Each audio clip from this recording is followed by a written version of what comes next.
coming up on the official Celtic FC Podcast. Paul Cuddihy chats to Martin O'Neill as the Celtic manager discusses the modern game, his interest in American football, and he pays tribute to his late friend and colleague, John Robertson. Definitely underrated, great player, and was fantastic for me as well as an assistant manager. Really great. Martin, thanks for joining us on the official Celtic FC Podcast. Your first appearance on the podcast since returning again to the club. We're talking in a day when you've obviously had plenty of media duties, pre-match duties. I wonder sometimes if you hark back to simpler times when it was maybe one press conference a week and a chat with the club magazine. Now you've got countless press conferences, podcasts, Celtic TV, so many demands now in modern media. Well, it is very, very big, I must admit. I think back to my playing days when Brian Clough, for instance, the manager, maybe had one or two journalists to deal with during the course of the day before a game or 2 days before a game or something like that, and that was it. And here it just seems relentless. It's one thing after another, but I mean, we are duty bound to do them, so we have to get on with it. I also think as well, it makes me laugh a wee bit that quite a lot of your former players from Celtic have found it quite good actually. They're now in the media, and I saw you speaking to Chris Sutton recently, and I know when Henrik did his autobiography, he was laughing because he said he always remembers Chris when he was a player saying, "Listen, if I get involved in that world, just shoot me." Yeah, it does that. I've reminded Chris on a number of occasions exactly that.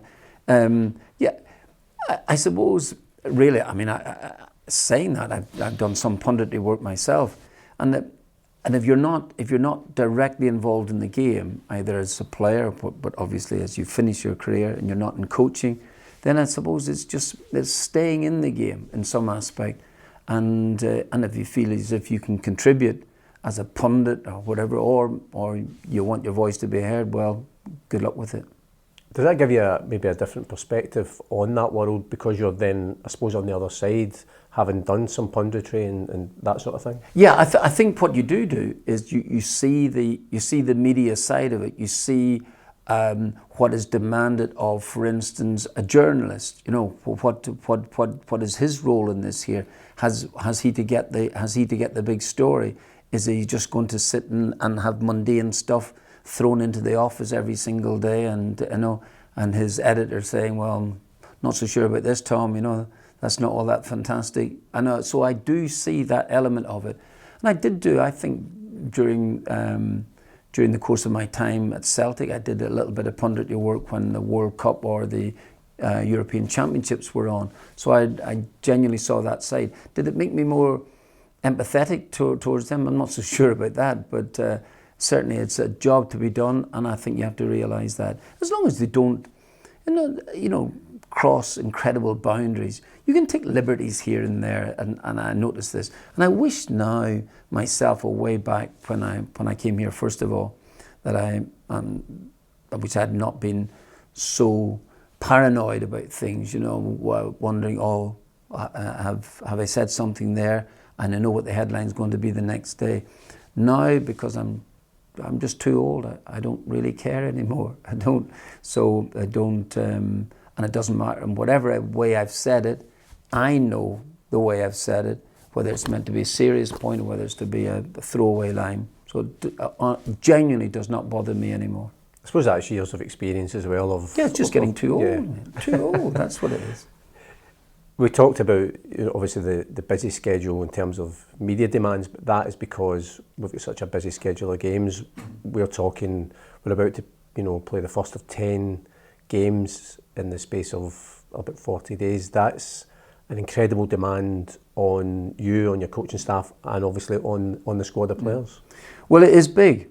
I was asked the question today at the press conference, how would I relate these days now to, for instance, way back in 2003 when we got to the UEFA Cup final and played umpteen more games than our opponents, particularly Rangers at the time. And you know what, Paul, I'm not even sure that I remember how we dealt with them. It was just one game after another. There didn't seem didn't see many break. I remember Dundee helping us out by bringing a fixture forward so that we could have an extra day's preparation. But I think that's about the only thing that I remember in terms of somebody actually trying to help us out. Well, we just fixture after fixture. So from this viewpoint, there's an element of, well, we've qualified for the competition. I'm talking about the Europa League. For instance, what was the point in having a terrific performance against Feyenoord and then backs to the wall against Bologna without trying to finish it off and qualify? And I know that in many aspects that these extra games, they might be the undoing of us, but that's the whole idea of getting a few extra bodies in. It's also interesting, whenever you speak to players, by and large, they always say they would rather have games than training. Mm-hmm. So I suppose it's that balance as well. Well, that is very true. But that probably is more to do with the start of the season, I think, than anything else. I think that the players are obviously fresher at that early August, September time, and I think they would. And they do not mind midweek games being played so regularly. But I think here, I think that, well, you tell me, is it, it's a sign of a bit of success because we've got these games, particularly the European matches against Stuttgart. But yeah, it is what it is, and let's just get on with it. I know obviously the mantra is always one game at a time in terms of actually playing, but because there's so many games, again, behind the scenes as the coaching staff, having to plan for things like training, days off or rest and recovery so that you kind of know what you're doing each day, even if you're only focusing on one game. Well, that's a good point, and that's exactly what we do. I think you're right. I think you took two elements into it. I think you can only plan for the next game ahead. That's the one, the major plans, but you can put thoughts in your brain about what might materialise just after that. And I think those things, and I think this is where the backroom staff, particularly in terms of the sports science, things like this here, that's what you're relying on people now. You've got an idea yourself. Life has changed. I mean, I didn't have any of this at my disposal way back 20 odd years ago, and so really it was relying on just the medical staff and what you saw and what you felt as a manager as much as anything else. But here you're hoping that the best possible advice can be given to you so that you can tell whether a player's tired. You can see it. But how many more minutes can he give you during the course of a game, and where do you think where's the best time to intervene and leave him in the touchline for a while? You mentioned that I've heard you saying before, certainly the first time you came back this season, about working with all these young players. It kind of gave you that kind of youthfulness again. Is obviously much older than them. Is that the case again, that you coming back into that environment with these young guys and kind of feeding off that? Oh, very much so. Absolutely. I think that it is. The players talk about benefits for them, but it's beneficial for me. And this is an opportunity. I think that, and I might as well run with it because it'll never happen again for a start. And two, I might as well try and enjoy it. Although I think I've said to you before, Paul, that whether I've ever actually enjoyed management I'm not wildly sure about that, but I enjoy the results if we win, and life's not so good if you've got beaten. But in terms of your point, absolutely, yeah. I like donning a tracksuit, even though it might not fit. But at the end of it all, and going out and watching young players perform and actually interacting with them, which is great for me. And probably earlier in the year, you would never have predicted that you putting on a tracksuit would have become such an iconic image in Celtic the first time around, that became a coveted tracksuit. I cannot believe it, seriously, and I think I must have invented the word retro, is it? But yeah, it is astonishing, really. And the only thing, there's me talking now about having grandchildren, but it is nice in many aspects that and a grandchild who's 7 years of age would have no recollection of anything that you ever did, other than just ruin her evenings or something, I guess. Yeah. But now to actually come up to the game, the last match was the Dundee game, which I felt was going to be my last game ever, and the families come up to it. And after the game was over, what must have been about 11 o'clock or half 11. and Hazy's got the big lamps on on the pitch, but there we are on the pitch itself.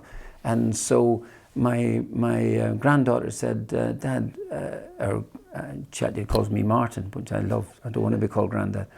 And she says, Martin, we helped you tonight, didn't we, to win? I said, yeah, you did, Cara Jean. Well done.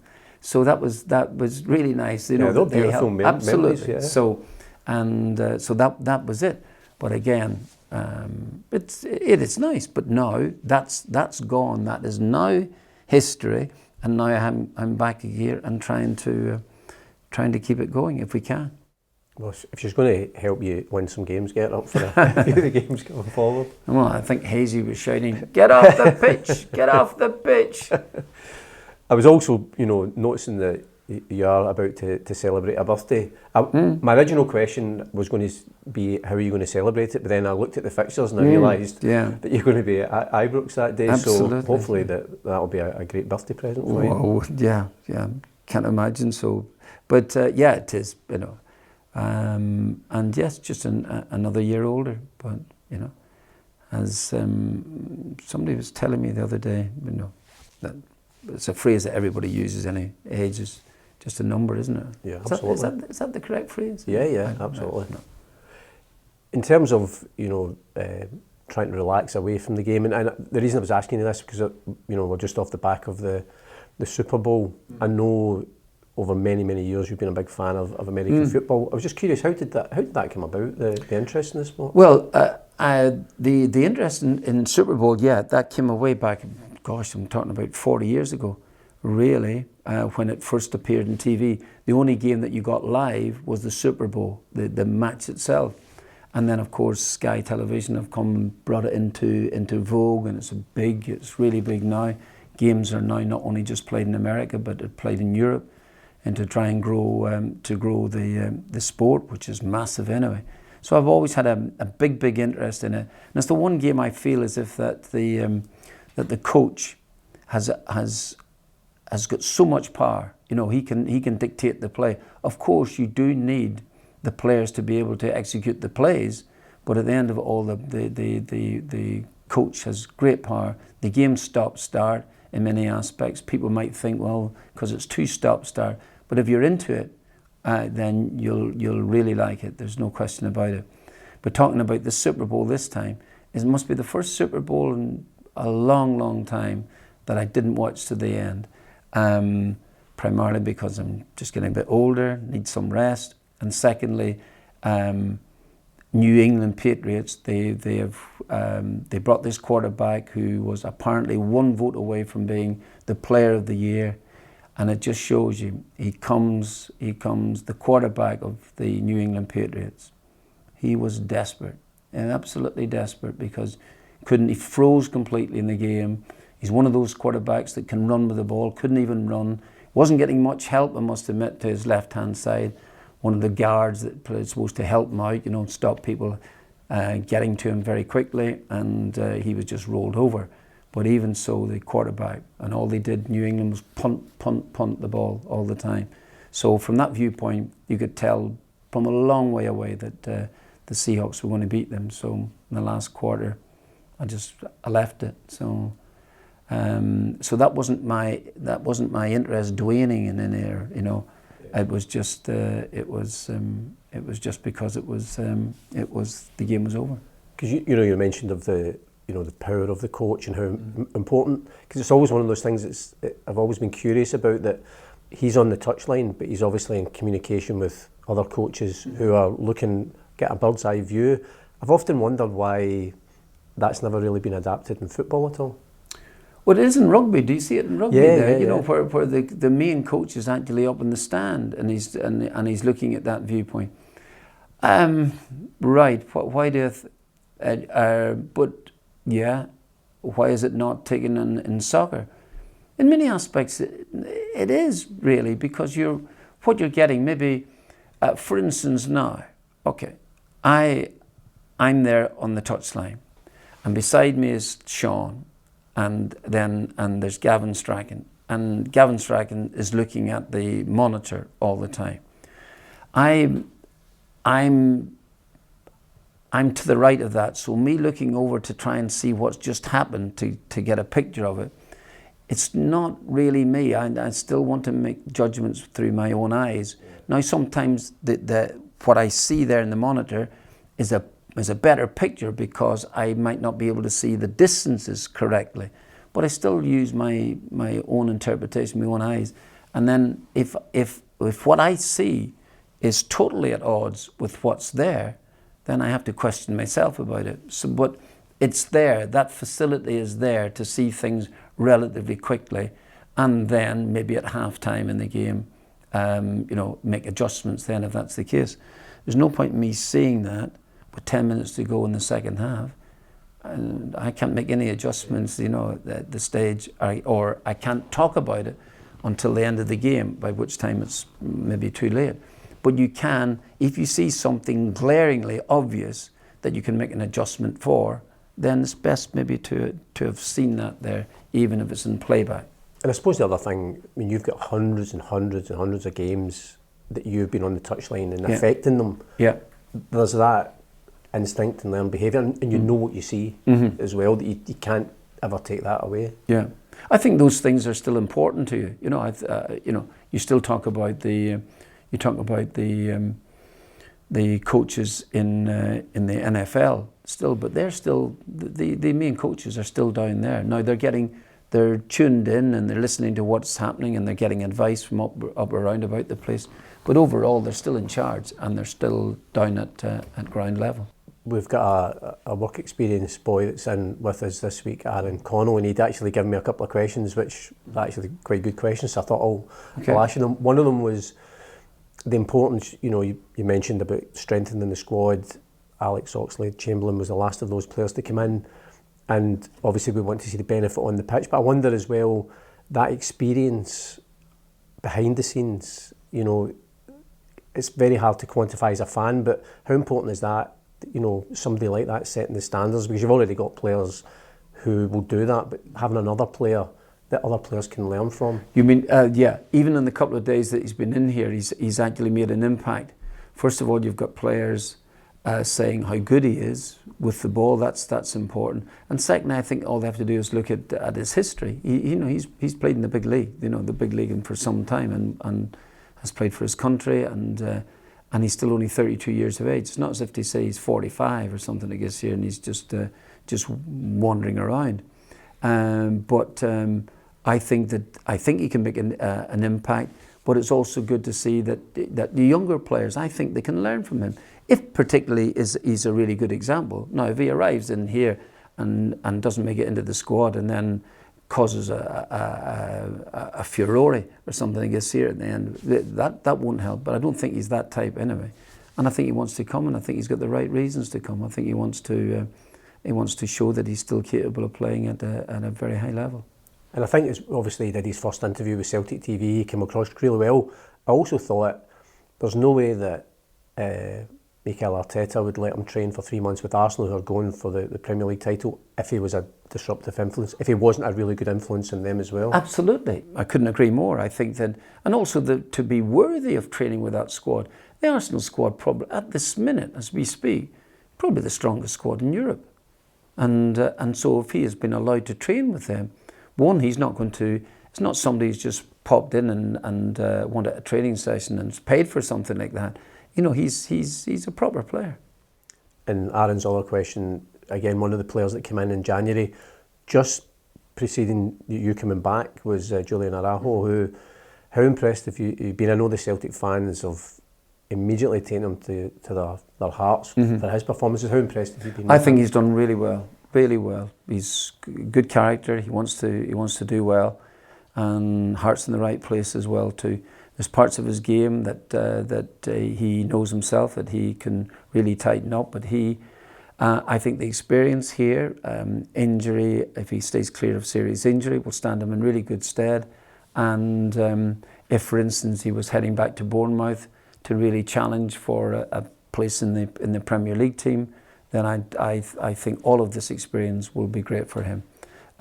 He's been excellent. As I said to you, there's parts of his game that me as a manager, as a coach, see that I think that he can definitely improve on. He's had a great impact here so far. And just finally, in terms of the podcast, and I hope you don't mind, I was just going to ask you, recently said goodbye to your former teammate, assistant manager, and obviously great friend, John Robertson. And I always remember watching him when I was younger as a player, and then remember what he did here. I sometimes wonder, you'll have a lot of memories of him. As a player, I think he was always one of the most underrated players I felt that Scotland produced. Mm-hmm. I totally agree with you. Graham Souness, actually, every single time I see Graham Souness, he talks about John in that very same light, the fact that he is so underrated. He was a really brilliant player.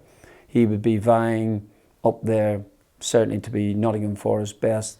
When I came into the game way back in early 70s, we had a great footballer called Ian Storey Moore, played left wing in the same position as John, but totally different, very quick, stepped inside, was a goal-scoring player, and totally different player to John. But those two are the two best players that have, in my time anyway, that I've ever played for Nottingham Forest. And John will have a stand apparently named after him. That's massive accolade for him. Yeah. Great character, a great player, underrated as you said, like you wouldn't believe. Made the winning goal in one European Cup final, scored the winning goal in the other one, and that in itself should give you immortality as much as anything else. But definitely underrated. Great player, and was fantastic for me as well as an assistant manager. Really great. Dealt with the players in only his own style. Really can be laid back. But when he made the points, really worth making. And I don't think he'll ever be forgotten in Nottingham. And I hope the same would be for Scotland as well too. And the fact is, for all the great things he did at club level, he was fantastic. And Brian Clough's favourite player, and quite rightly so. But it's still his favourite moment was scoring the penalty and winning at Wembley for Scotland. There we go. Because you mentioned those achievements, and you think if somebody was to write that as a kind of story, you think, come on, you're making all that up. Absolutely. He achieved all that. He achieved all of that. And I also remember, I think the first game he was in the dugout at Celtic with you was the 6-2 game as well, and things just went... He was great.